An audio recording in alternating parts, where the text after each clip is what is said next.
Hangisini istiyorsun?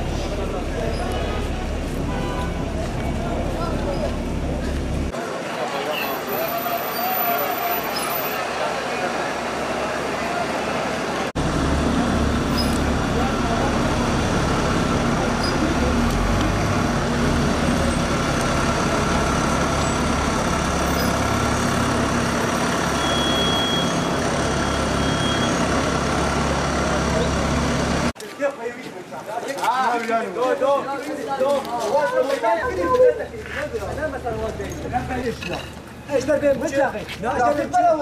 لا بابي مثلا نو هذا مثلا نو نقول له بدل هيك يقولوا هذا جميل ثاني ما على بالي ولا ايش واد بيجي والله قال مشي قلت لا حيبقى على بالي كيلو زرام كيلو زرام بيني كده الباص كده الباص هو طاقه بريد ماما لا كنت تنجح كده ورا كيلو يجي بقى الناس ده على بالي خبر انا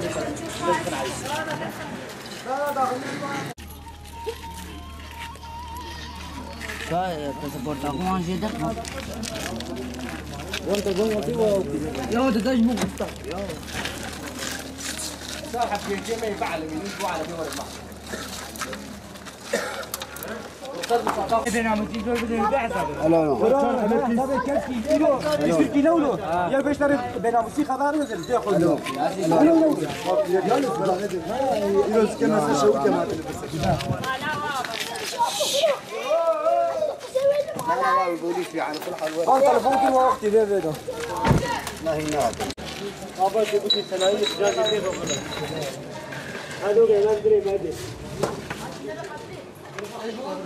Iwan şikayet ettiğinizde Iwan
Yürüyün arkadaşlar.